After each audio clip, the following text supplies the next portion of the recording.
Relâchez-le et soumettez-vous, car Dieu est avec nous. Dieu est avec nous.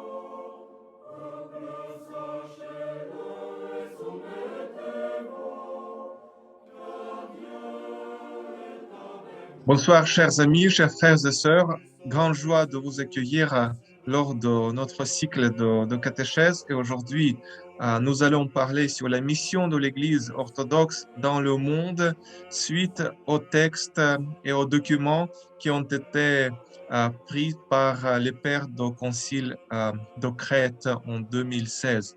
Et aujourd'hui, nous avons grande joie accueillir parmi nous le père Sorine Selarue. Et je donne la parole tout de suite à Costa Zorbas qui va animer notre réunion et qui va vous présenter le thème qu'on va développer aujourd'hui et aussi notre intervenant, le Père Sorine. De passer directement au texte officiel de cette synode pan-orthodoxe en Crète, ici à l'Académie orthodoxe de Crète. Et c'est très important aussi de dire qu'il ne faut pas seulement analyser les textes, mais il faut lire aussi les textes avant de notre présentant nous donne quelques moments importants.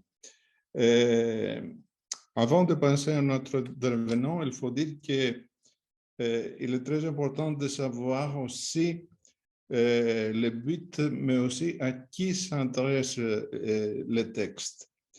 Et dans l'encyclique, par exemple, du synode, il est dit lors d'une seule voix et d'une seule cœur, nous adressons en concile la parole de notre espérance, non seulement aux fidèles de notre très sainte Église, mais aussi à tous ceux qui étaient autrefois éloignés et qui ont été rapprochés.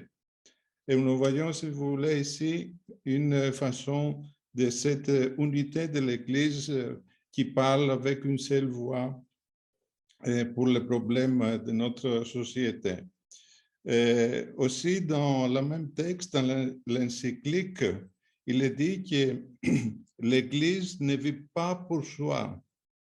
Elle s'offre pour l'humanité tout entière, l'élévation et le renouveau du monde dans des cieux nouveaux et une terre nouvelle. Dès lors, elle donne le témoignage évangélique et elle partage les dons que Dieu dispense à l'humanité. Amour, paix, justice, réconciliation, la force de la résurrection et l'espérance de l'éternité. Si nous voyons maintenant dans les sous-titres de ce texte extraordinaire sur la mission de l'Église orthodoxe dans le monde contemporain, les sous-titres sont aussi très importants. Et il est dit la contribution de l'Église orthodoxe à la réalisation de la paix, de la justice, de la liberté, de la fraternité et de l'amour entre les peuples et à la suppression des discriminations raciales et autres. Pour moi, cet texte, si vous voulez, c'est un programme entier. On peut trouver ici la description et le reflet de l'esprit et de la pastorale essentielle de l'Église orthodoxe pour l'ensemble de l'humanité. C'est là que l'Église orthodoxe se fonde tout son enseignement social sans préjugés.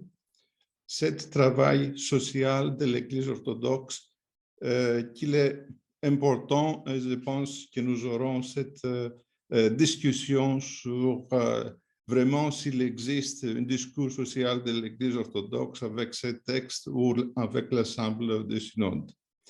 Mais pour moi, l'importance du texte, je l'ai dit plusieurs fois et je le répète encore une fois maintenant, la convocation d'un synode pan-orthodoxe serait pleinement justifiée car dans ce texte se trouvent les bases et les principes de la pastorale approche du problème contemporain. Mais il n'y a pas seulement pris cette décision seulement dans ce texte, l'ensemble des textes, l'encyclique et les messages, ce sont dans le même but.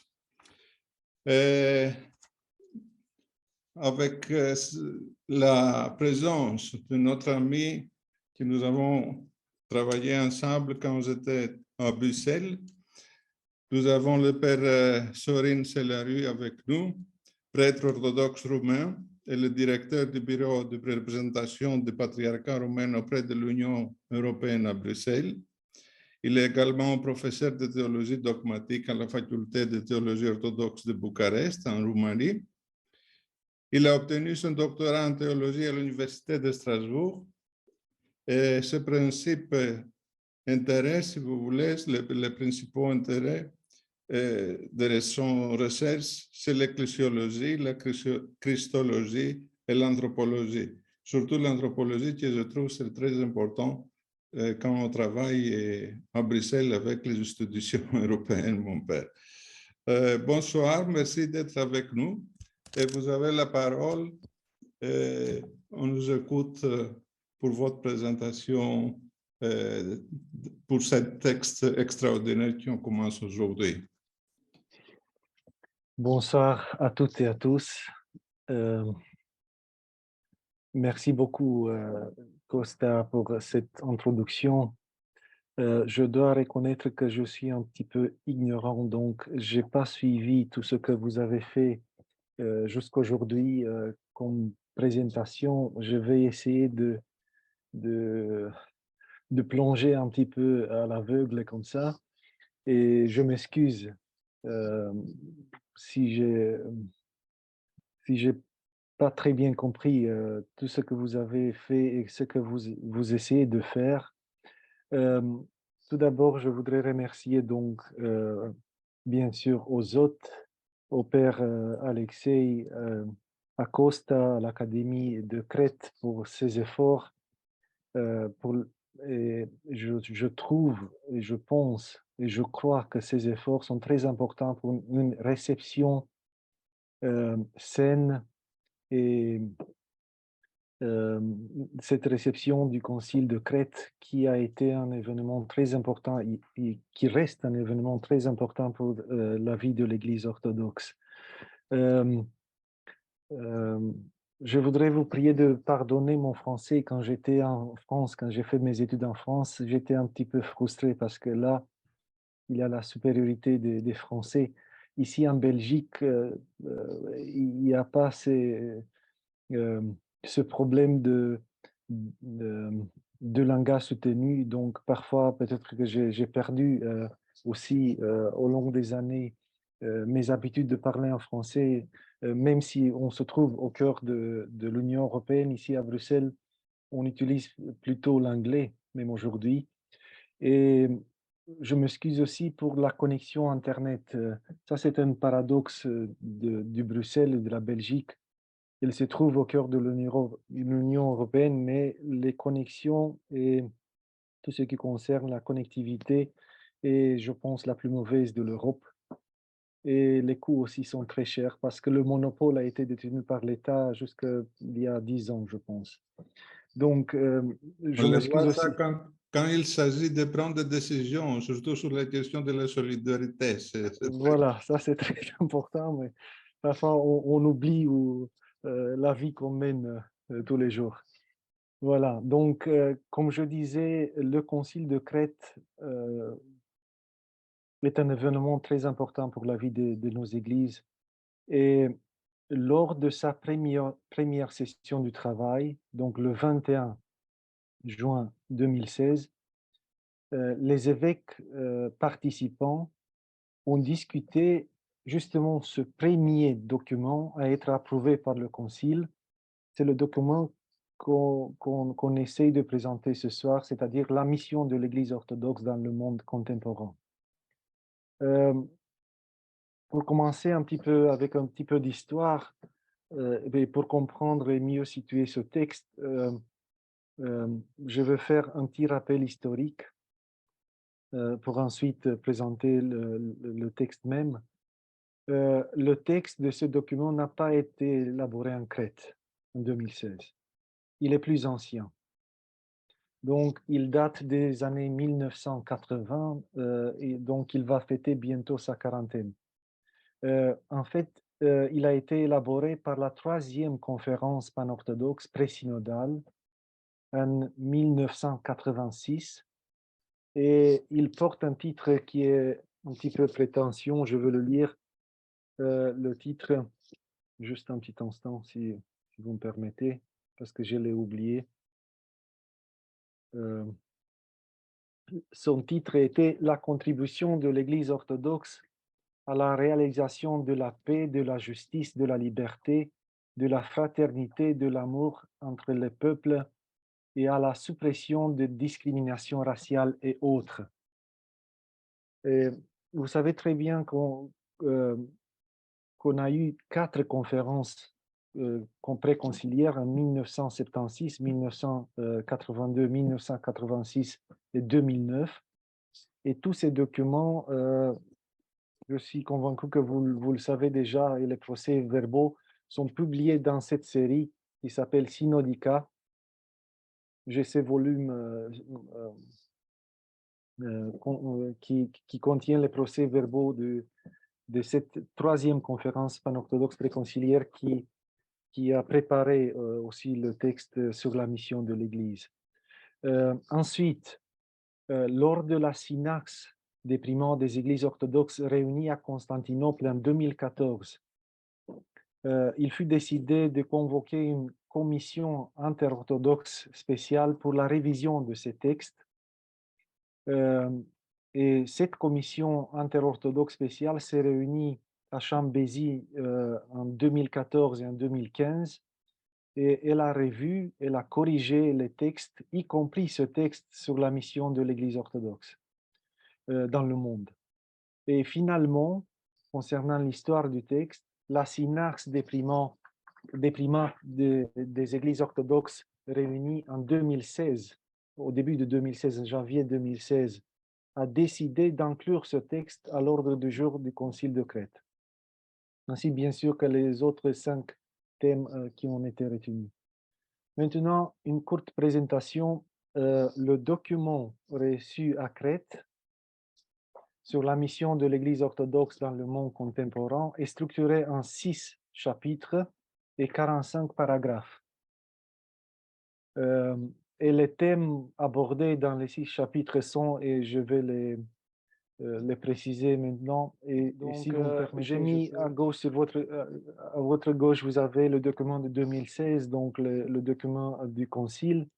À votre droite, vous avez les thèmes et les chapitres du document de 1986, donc le document qui a été proposé dans les années 80.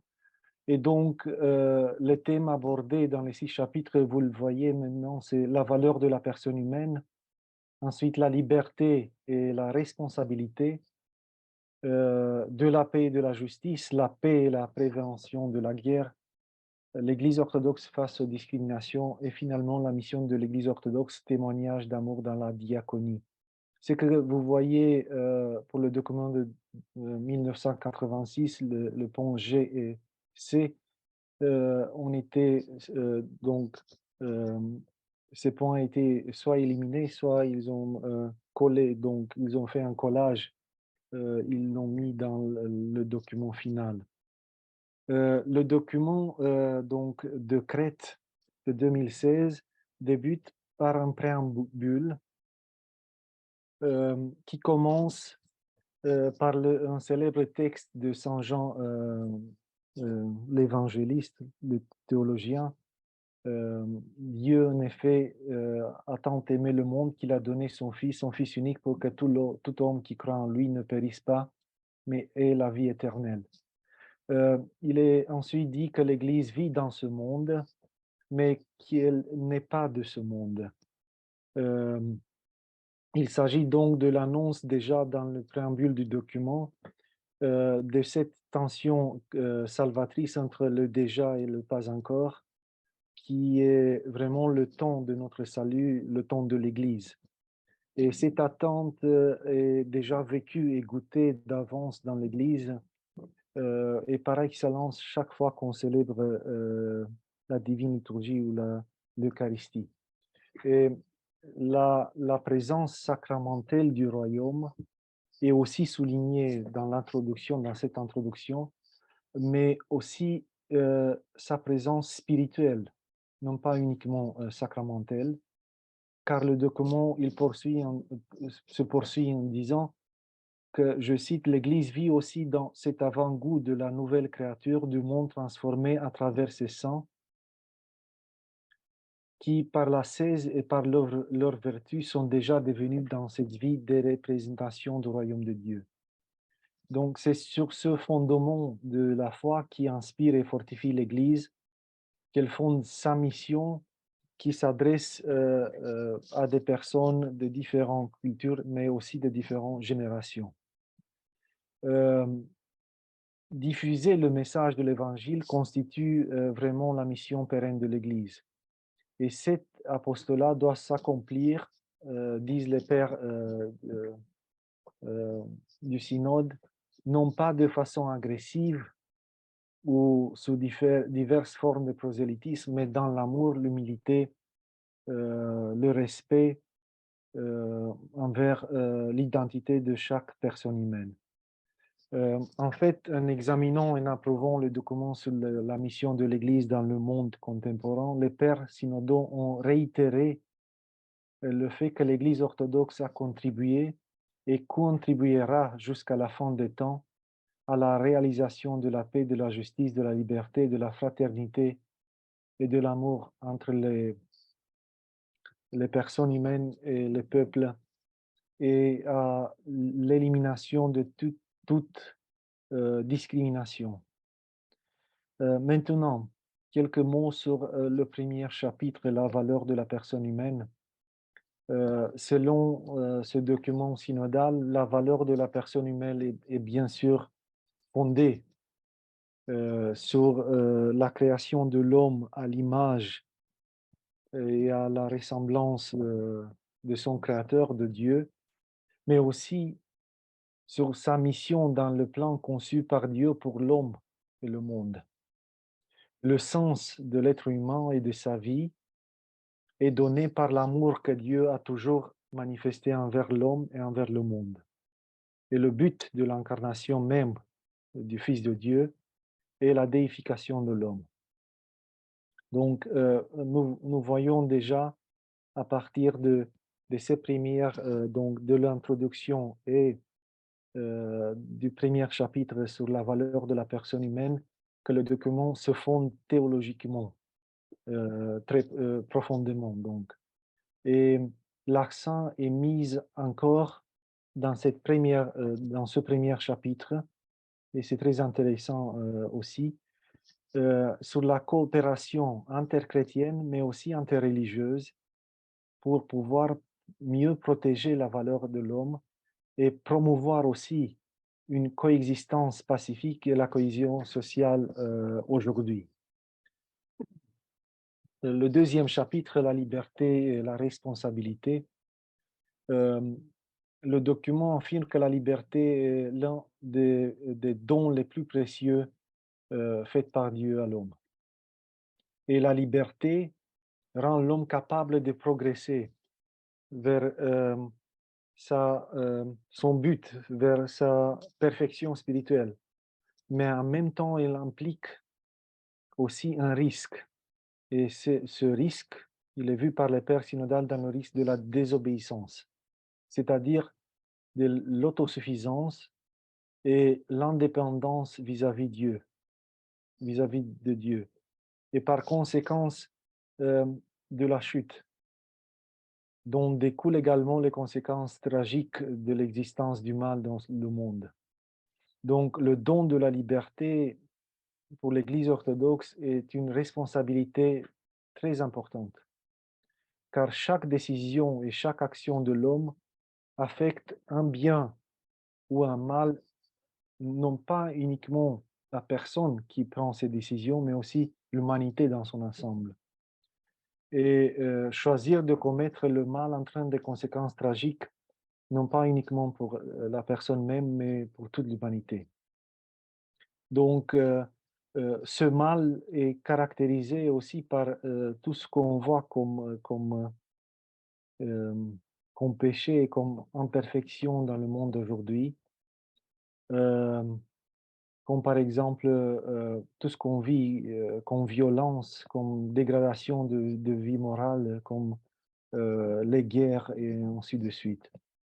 En particulier, le document souligne que le mal se manifeste aussi dans les domaines de la liberté religieuse, de la désinformation et de la manipulation de l'opinion publique, de la pauvreté économique, de la famine qui touche tellement de personnes aujourd'hui, de toutes sortes de crises et de la destruction et de notre nature, de notre création, de l'environnement.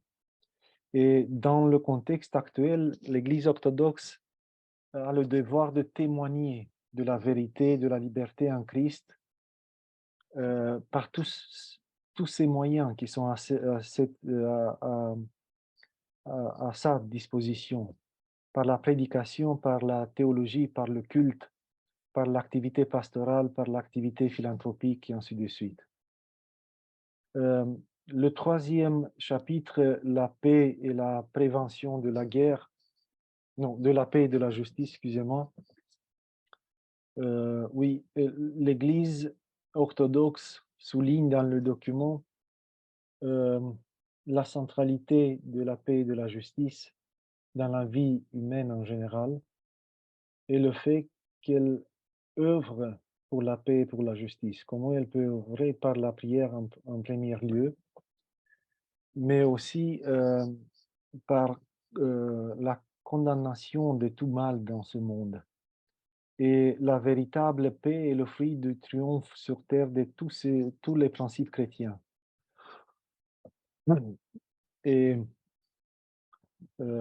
la paix qui vient d'un nom, la paix du Christ, pour nous est vraiment la puissance et la force de notre foi et de l'Église même. Et le don de la paix doit être conservé par l'homme, par la personne humaine, et c'est le don de la paix, le don de la justice se réalise chaque fois et là où les chrétiens s'efforcent de travailler dans la foi. Mais pas uniquement dans la foi, parce que la foi qui n'est pas doublée par l'amour et l'espérance en Jésus-Christ est une foi morte. Donc, les pères du Concile soulignent dans ce chapitre, et pour moi c'est très important parce que en tant que théologien, l'importance de la synergie, mais pas uniquement la synergie humaine, c'est-à-dire la collaboration et dans la société entre les personnes et le peuple, mais aussi la synergie entre l'homme et Dieu, son créateur. Et ce travail ensemble pour la paix et la justice est très important et fondamental dans la mission de l'Église orthodoxe pour ce monde d'aujourd'hui. Le quatrième chapitre, la paix et la prévention de la guerre. Cette partie du document du Crète commence par affirmer ex abrupto que l'Église condamne la guerre de manière générale, car elle considère la guerre comme une conséquence du mal et du péché dans ce monde. Et chaque guerre constitue une menace destructive pour la création et pour la vie. Ainsi, il est dit que l'Église encourage toute initiative et tout effort pour éviter et prévenir la guerre. Pour tous les moyens, par le dialogue et tout autre moyen qui est considéré approprié. Et si elle ne peut pas empêcher une guerre, l'Église a toutefois le devoir de prier et de prendre soin pastoralement de ses enfants, de tous ceux qui sont impliqués dans la guerre, dans les conflits armés, pour défendre leur vie et leur liberté. et elle doit déployer tout effort pour pour la paix, pour le rétablissement le plus rapide possible de la paix. Le document indique aussi que l'Église orthodoxe condamne fermement toute forme de conflits et de guerres qui sont soi-disant motivés par le fanatisme ou motivés et fondés, soi-disant, sur les principes religieux. Donc, les orthodoxes du monde entier souffrent ensemble avec leurs frères et leurs sœurs chrétiens et tous les autres qui sont persécutés partout et surtout au Moyen-Orient. Et ils doivent appeler à des solutions non pas provisoires, mais permanentes aux problèmes de ces régions qui souffrent de ces conflits. L'autre chapitre, l'Église orthodoxe face aux discriminations, ce chapitre commence aussi par condamner tout comportement inhumain envers son prochain, par condamner aussi la violence, l'injustice. Et il souligne aussi que dans l'Église, il n'y a aucune place ni pour la haine, ni pour l'intolérance. L'Église orthodoxe confesse sa foi que chaque être humain est créé à l'image et à la ressemblance de Dieu et qu'il doit jouir des mêmes droits dans la société. Et conformément à sa foi, l'Église refuse toute forme de discrimination et toute forme de discrimination, surtout quand il s'agit d'une distinction dans la dignité entre personnes. Toutefois, et c'est très important aussi pour ce document, je le trouve au moins, le dernier point de ce chapitre tient à préciser aussi que l'Église se réserve la liberté de discerner les droits de l'homme et aussi l'égalité de traitement qui sont promus par la société d'aujourd'hui. Donc, l'application de ces principes uniquement à la lumière de sa doctrine et sur le sacrement, sur la famille, sur la place de l'homme et de la femme de l'Église, dans l'Église et les valeurs de la tradition ecclésiale en général. Et finalement, le dernier chapitre qui est le plus ample, le plus important de tout le document, la mission de l'Église orthodoxe, témoignage d'amour dans la diaconie.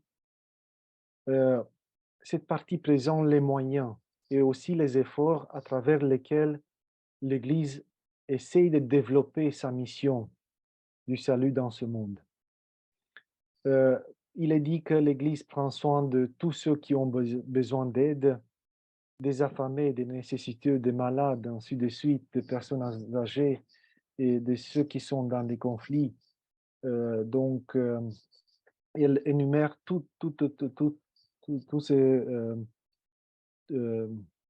ces besoins de la société d'aujourd'hui et elle affirme très clairement que l'Église doit être à côté et aussi au milieu de ceux qui souffrent dans ce monde. Aussi, cette partie traite de la crise économique, en passant par la crise écologique actuelle, par toutes les provocations qui ont été causées par le développement de la technique, des biosciences, de la biotechnologie. Et aussi, il souligne le devoir de dialoguer avec les sciences. Il souligne aussi le besoin de promouvoir la sollicitude pastorale spécifique de l'Église pour une éducation aussi chrétienne de la jeunesse.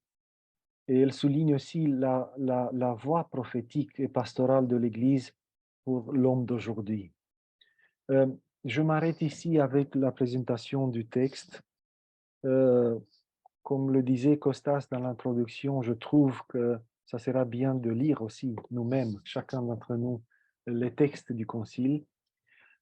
J'ai voulu juste présenter brièvement ce document important pour l'Église orthodoxe parce que pour moi, il est un signe visible que l'Église orthodoxe s'intéresse à la traduction du christianisme dans la vie sociale et qu'elle assume et qu'elle a assumé conjointement une responsabilité sociale devant les défis et devant toutes ces visions qui sont proposées par le monde aujourd'hui. Il n'est pas parfait, bien sûr. Il est peut-être très pauvre d'un point de vue théologique. Il aurait pu être mieux. Toutefois, je trouve que la tâche de produire un document unique portant sur la doctrine sociale de l'Église orthodoxe est par sa nature une tâche très délicate. Parce que l'Église orthodoxe opère dans une grande variété de contextes culturels et historiques aussi, et chacune d'après ses propres préoccupations et traditions, à la fois sociales, culturelles et politiques. Mais donc, pour mieux comprendre le texte, je vais essayer toutefois de vous donner quelques clés euh, euh, qui pourront vous aider à mener une réflexion plus approfondie à propos, à propos d'une doctrine sociale de l'Église orthodoxe. Ces clés sont en fait d'autres documents que je considère importants dans cette ligne. Mais tout d'abord, et parce que Costa l'a rappelé dans l'introduction, il faut se référer au texte du Concile même. Donc, si on veut faire une herménie conséquente du Concile, il faut se référer tout d'abord au texte du Concile même. Et même si d'autres documents ont tenu la une de la presse orthodoxe, je trouve que ce document est le plus important quant au message du Concile. Et pour cette raison, je trouve aussi que l'encyclique, mais aussi le message du Concile, sont marqués fondamentalement par ce document. Et il n'est pas surprenant pour moi, parce qu'il contient le message de l'Église orthodoxe pour le monde contemporain. Qu'est-ce qu'on veut transmettre au monde?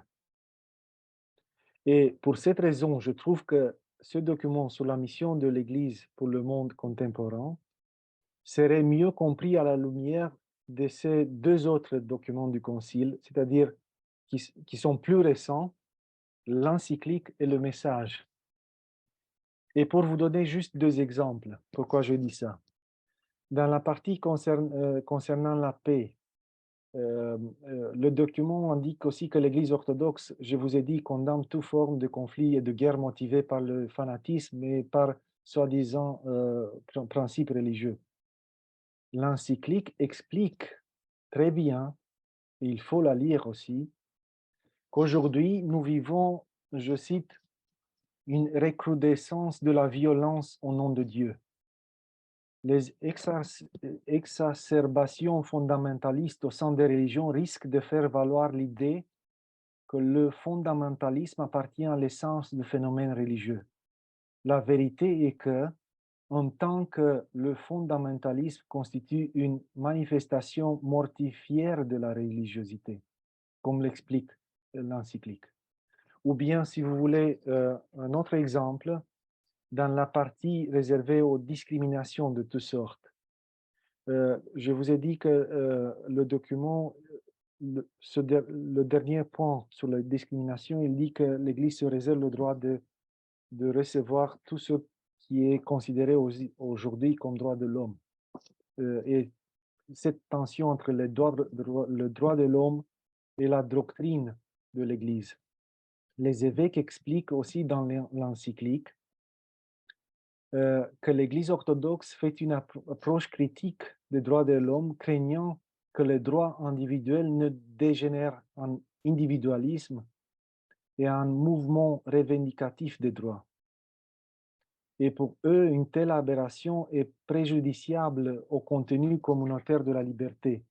Elle transforme arbitrairement le droit en revendication individuelle de poursuite du bonheur. Elle confond liberté et laxisme de l'individu, érigeant cette licence en valeur universelle qui mine les fondements des valeurs sociales de la famille, de la religion, de la nation et qui menace des valeurs éthiques fondamentales. Donc, j'ai voulu vous présenter brièvement ce bref document, mais que je le trouve important pour l'Église orthodoxe.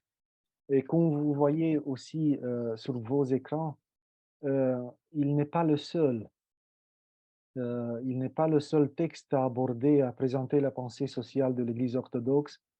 Il est bien quand même le seul texte reçu par toute l'Église orthodoxe, mais je pense qu'il sera bien ici de rappeler des textes plus denses et aussi très importants si on veut bien comprendre la doctrine sociale orthodoxe.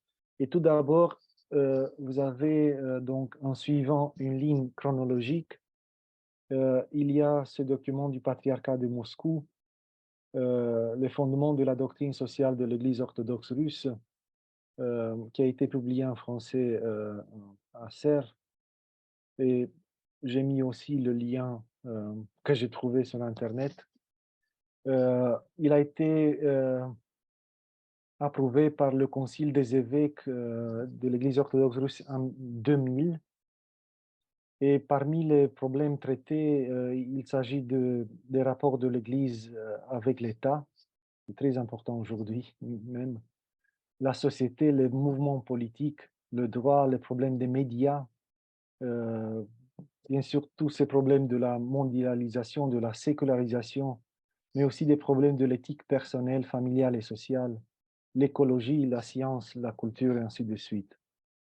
Le deuxième texte que je trouve qui est plus récent et aussi très important, c'est celui du patriarcat de Constantinople. Il s'appelle Pour la vie du monde vers un ethos social de l'Église orthodoxe. Il a été rédigé à partir de 2017-2018 par une commission spéciale de théologiens, mais aussi il a été complété par différentes consultations pastorales des différents diocèses du patriarcat de Constantinople. Et au début de 2020, le Saint-Synode du patriarcat de Constantinople l'a approuvé. Et c'est un document pastoral qu'on doit lire tous parce qu'il essaye d'aider l'Église et chaque chrétien à mieux répondre aux réalités du monde contemporain. Et à toutes ces provocations comme le pluralisme, la mondialisation et toutes ces problématiques liées à l'individualisme et à la sécularisation.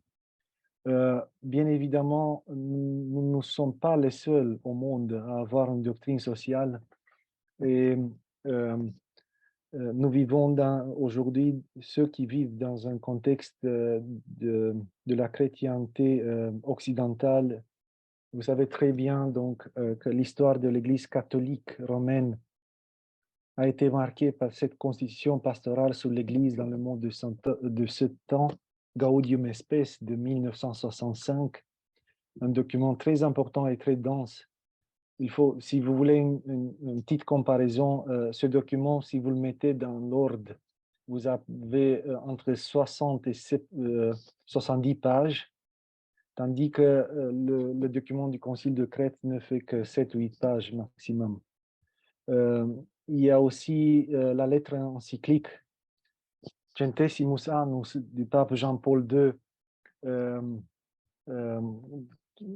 qui a été promulguée à l'occasion du centenaire de Rerum Novarum et aussi lettre encyclique Laudatio Si du pape François en 2015.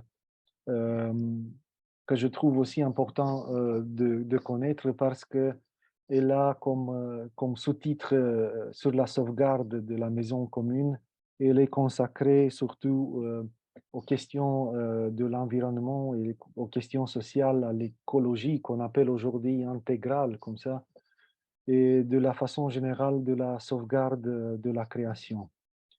Je m'arrête ici. Merci de votre attention et j'espère avoir un dialogue fructueux à la fin de cette présentation. C'est le directeur de l'Académie de Crète. Est-ce que vous avez quelque chose à ajouter ou donner? Oui, la suite. merci beaucoup, Père Sorin, parce qu'il nous a donné une comment ça s'appelle, vue générale sur l'historique aussi, qu'il est très important de comprendre que ne sont pas des textes qui sont venus directement en ce moment-là pour se préparer, sauf le message et l'encyclique qui était écrit sur place. Et c'était bien aussi que tu nous as donné les différences entre les textes de 1986 et les textes que nous avons maintenant dans nos mains après le concile de 2016.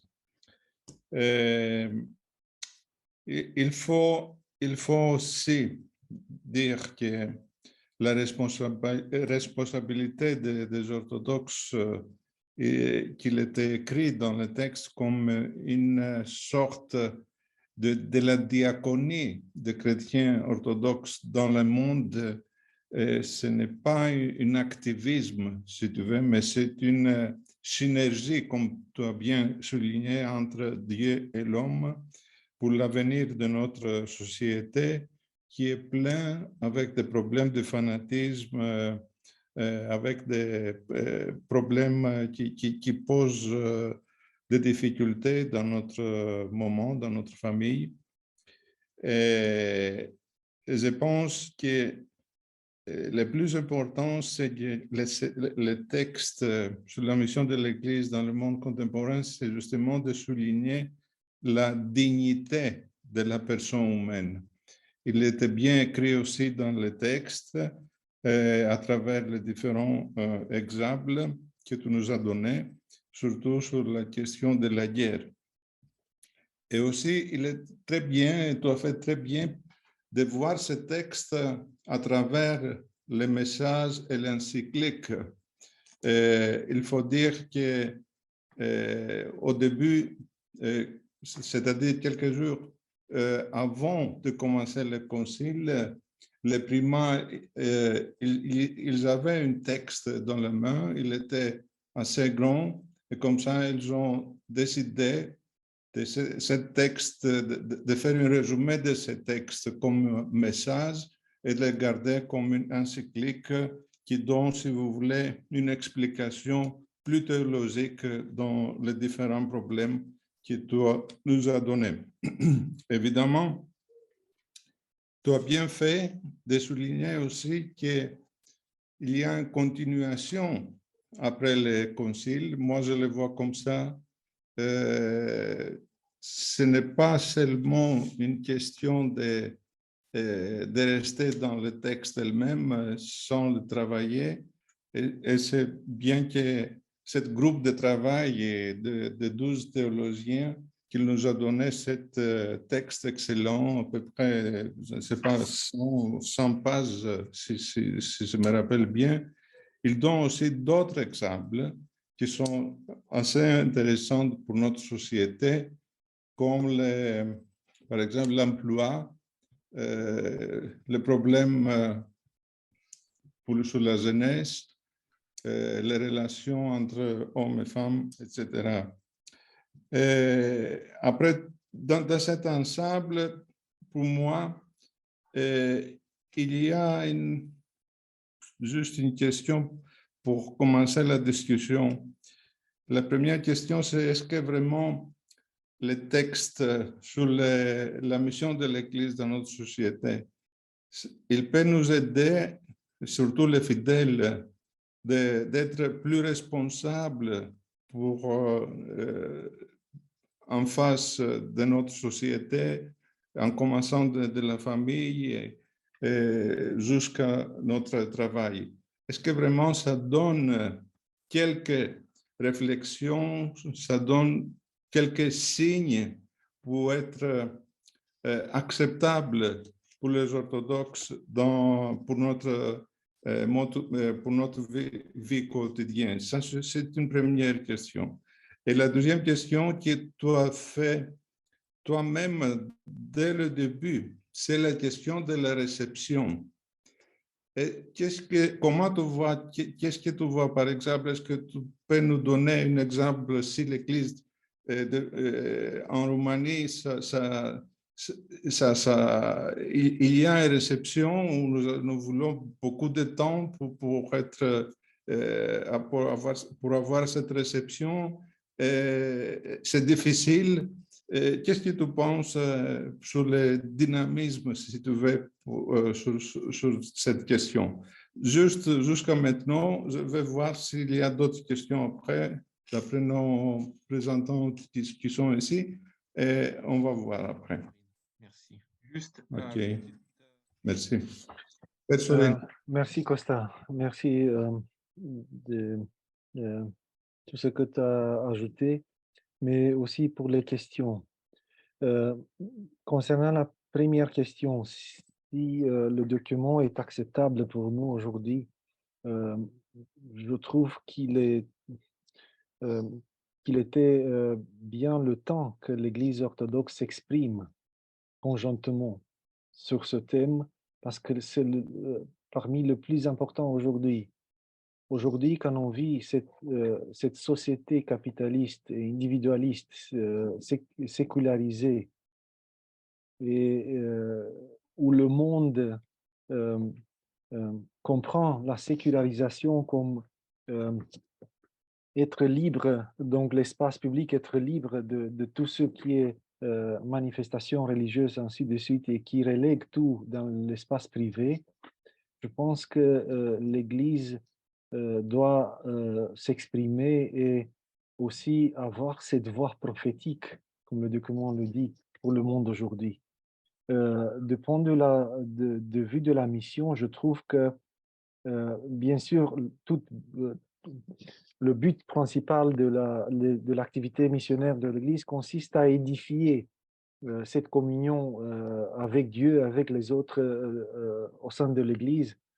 Mais pour nous et tous ceux qui vivent aujourd'hui, surtout en Europe de l'Est, de l'Ouest, mais aussi ceux qui vivent dans des pays traditionnellement orthodoxes, il ne s'agit pas uniquement de transmettre la foi ou l'évangile à d'autres nations.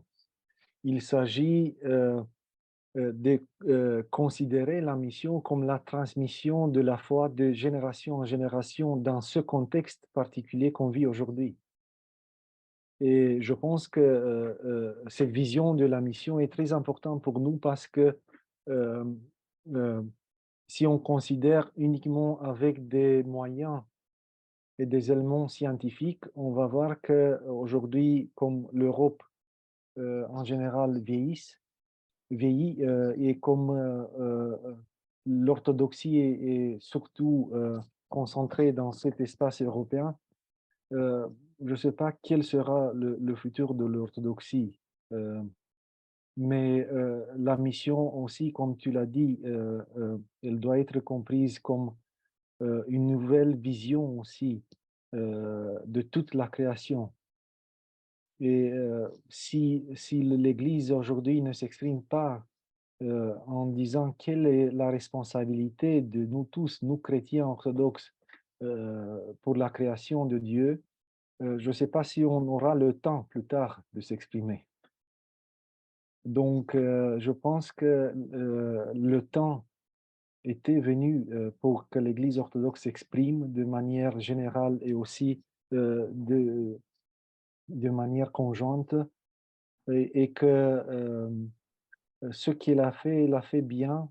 Bien sûr, je dis que le document n'est pas parfait, donc si on le passe à la crible, donc on peut lui reprocher beaucoup de choses, mais c'est déjà un début, et donc on a vu, comme tu l'as dit, qu'il a généré ces autres, l'autre document du patriarcat de Constantinople, je le trouve qu'il est une sorte de continuation du document de Crète.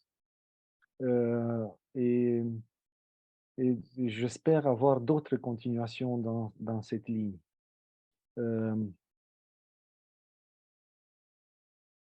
Maintenant, concernant la deuxième question sur la réception il faut l'avouer, la réception n'est pas facile. Mais je peux vous rétroquer la question, quelle réception de quel concile œcuménique vous connaissez qui était facile? Et donc, oui, l'histoire nous apprend que, il faut avoir de la patience, mais il faut aussi déployer des efforts pour la réception d'un concile. La réception d'un concile, et j'étais récemment à un colloque à Rome sur la synodalité, il y avait un jeune théologien orthodoxe qui a dit que la réception se fait par silence. Je ne suis pas d'accord avec ça. Donc, si la silence en Église, c'est surtout associé soit à l'indifférence, soit à l'obéissance sourde. Donc, la réception dans l'Église orthodoxe doit être une réception active. Et donc, on essaye de faire avec nos moyens ce qu'on peut faire. Par exemple, moi-même, ou pas moi-même parce que j'enseigne la dogmatique, mais mes collègues qui enseignent la mission de l'Église dans les facultés de théologie, ils prennent comme point de départ aussi ce document de Crète. Donc, pour former les prêtres qui, à leur tour vont former aussi les fidèles et ceux qui sont dans les paroisses. Il y a aussi tous ces efforts de l'Église orthodoxe roumaine concernant la catéchèse. Donc, on essaye de, de diffuser le plus large possible tous les documents. On a vécu, et c'était très douloureux pour nous parce qu'on a vécu et on apprend aussi de nos fautes. On n'a pas très bien préparé toute l'Église pour ce concile de Crète. Et donc, les documents jusqu'au concile de Crète étaient restés comme un petit peu secrets comme ça parce que personne ne s'intéressait dans le monde orthodoxe, surtout en Roumanie, de ces documents. Et puis, une fois que le concile a eu lieu, c'était toute cette effervescence et aussi il y avait des malentendus concernant certains documents et certaines expressions du concile. Et donc, l'Église a été euh, obligée d'une certaine manière de répondre et de développer proactivement la réception du concile. Et quand je vous dis ça, on a aussi publié pas mal de livres et pas mal de documents aussi en roumain qui n'existaient pas avant. J'ai ici, si vous les voyez, uniquement deux, donc, mais ça, c'est après le concile. Nous avons en roumain toutes les décisions des rencontres panorthodoxes de 1923 jusqu'à 2009. Et puis, nous avons tous les documents qui ont préparatoires du synode. On a les documents du synode et on a tous ces efforts qui ont été faits jusqu'à aujourd'hui pour la réception de ces documents. Merci beaucoup, mon père. C'est vrai qu'il il faut être plus actif dans tout ce problème qui, moi, je suis tout à fait d'accord avec toi. Et il faut souligner aussi que sa béatitude, le patriarche Daniel, le primat de l'Église orthodoxe roumaine, il a beaucoup travaillé, il a assisté beaucoup pour trouver des solutions pendant les conciles. Et moi, je le trouve très intéressant, aussi comme les autres primats qu'ils étaient ici. Juste, j'aimerais... Je ne sais pas si nous avons le temps, si c'est possible. Je voudrais juste faire une petite intervention sur un moment qui me semble être assez important dans ce document qui est bien caché, mais à mon avis, ça représente quand même le centre, si vous voulez, de ce document concernant la mission, c'est l'Eucharistie, parce que si nous lisons attentivement ce texte, il est parfaitement eucharistocentrique. Si vous voyez, le texte commence par invocation de ce principe des relations entre l'homme et Dieu qui sont des relations de l'amour. Dieu a tant aimé le monde, mais après le texte précise que cet amour divin est bien incarné dans l'assemblée eucharistique. Et c'est à travers de l'assemblée eucharistique que l'Église est appelée de descendre là où se trouvent les problèmes humains. Donc l'Église doit être présente là où l'homme souffre. Et à travers de cette présence, le document nous montre parfaitement tous nos problèmes existants à notre époque et dans le monde contemporain. Mais ce qui est aussi encourageant, qu'à travers de cette Eucharistie, l'Église nous amène vers le but final, c'est la manifestation, non pas la manifestation par la force, mais par les actes de l'amour de Dieu trinitaire. Donc, je pense que c'est vraiment le noyau qui a souligné dans notre époque-là l'importance de l'Eucharistie dans la mission de l'Église. C'est à travers de l'Eucharistie que nous puissions réussir disons, notre véritable mission. Voilà, juste petite intervention qui m'est venue en lisant ce texte et en préparant, disons, cette conférence pour ce soir. Merci, merci mon père. C'est déjà, elle était bien dit par un autre théologien roumain. Moi, j'avais aussi l'occasion de le contacter. La liturgie après la liturgie. C'est toute cette problématique qui tout ça commence par l'Eucharistie, par cette réunion, si tu veux, du peuple autour de l'altar, et tous ensemble, on sort pour travailler dans notre société. Et comme le mot grec liturgia, laos, le peuple, plus ergon, action, ça montre justement tout ça que vous avez très bien dit. Je ne sais pas, Père Sorin, tu peux... Oui, je suis tout à fait d'accord avec vous deux parce que oui, il faut toute mission orthodoxe est centrée sacramentalement, mais il faut aussi la centrer euh, donc, comme tu as dit, comme le Père Bria disait, la liturgie après la liturgie, sur le sacrement du frère, parce que ça c'est diaconia. Et on utilise ces mots grecs, mais pour moi, je pense que, et pour nous les orthodoxes, du point de vue théologique, toute mission doit être centrée en Dieu, parce que c'est lui qui commence la mission en envoyant son Fils et son Esprit Saint pour nous et pour notre salut. C'est lui aussi qui est la fin de notre mission, car toute mission chrétienne orthodoxe doit être, je le crois, orientée vers la déification de l'homme, c'est-à-dire vers la communion avec Dieu. Mais c'est aussi lui qui est la force, qui est la puissance, qui est le contenu de notre mission, car du point de vue théologique, nous témoignons et nous croyons que par ses énergies, il imprime un sens à la mission de l'Église. C'est lui qui réconcilie, c'est lui qui guérit l'humanité. Et il ne faut pas oublier que la mission de l'Église est missio Dei, c'est la mission de Dieu. Donc, la vision, l'espérance de la mission est c'est le plan de Dieu de réconcilier toute l'humanité, je trouve, en Christ par son esprit.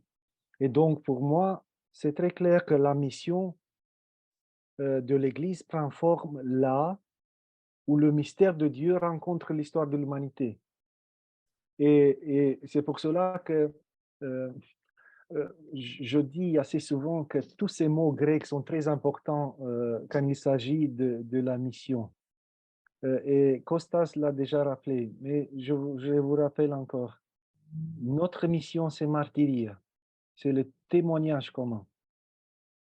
Notre mission de l'Église, c'est aussi apologia, parce que sans se défendre devant tous les maux du monde, on ne peut pas témoigner comme il faut la vie en Christ. Notre mission, c'est aussi, et vous l'avez dit aussi, doxologia, parce que c'est la vie spirituelle qui s'épanouit dans la communion avec Dieu. La mission orthodoxe est liturgia, mais aussi la liturgia s'accomplit dans la diaconia, c'est-à-dire dans tout le ministère qu'on fait envers le monde et envers notre frère. Donc, martyria, apologia, doxologia, liturgia, diaconia, tous ces mots grecs soulignent chacun un aspect de notre mission et la mission de l'Église. Mais il ne faut pas oublier, et je le dis et je m'arrête là, que la mission de chacun d'entre nous et la mission de l'Église, en fait, c'est la mission de Dieu. Et nous essayons d'accomplir le plan de Dieu pour ce monde. Il ne faut pas oublier cela. Est-ce que tu penses, Pessorin, que les textes ce sont difficiles à lire et donner un sens pédagogique au niveau des paroisses, au niveau des catéchèses? Évidemment, ici, on discute les textes dans un cycle de catéchèse pour les adultes. Mais est-ce que vraiment ça donne un sens pédagogique, un accent pédagogique, les textes pour nos paroisses? Tu parles du texte du Concile? Oui. Oui, mais ça dépend comme tu le présentes. Et c'est ici tout le travail pastoral de ceux qui sont dans les équipes pédagogiques, dans l'équipe paroissiale, et qui peuvent présenter le texte du Concile de manière qui soit reçue par les différents interlocuteurs, par les jeunes, par les adultes, je ne sais pas, par les enfants. Ça dépend de la manière dont on présente le texte. Le texte n'est pas difficile. Je ne le trouve pas difficile de mon point de vue. Oui. D'ailleurs, c'est pourquoi, disons, ce cycle de conférences a été organisé, parce que deuxième partie de questions, comment faire descendre le texte au niveau des paroisses. Donc, si on a organisé ce cycle de conférences sur les textes du Concile, c'est justement pour les rendre plus lisibles et compréhensibles au grand public. Oui. Il faut dire la vérité qu'il y a aussi des textes qui sont un petit peu très détaillés et ils posent des questions pour, par exemple, les prêtres, pour les clergés, pour le mariage des prêtres, etc. Mais moi, je pense qu'on peut toucher les textes à travers les chapitres les plus intéressants. Et je trouve aussi très important que nous pouvons le lire parce qu'il est très simple, il donne un autre sens, le sens pas de la réalité, mais de la vérité de notre tradition orthodoxe. Les textes sur les gènes pour aujourd'hui, c'est un texte assez facile à lire et comme je le disais,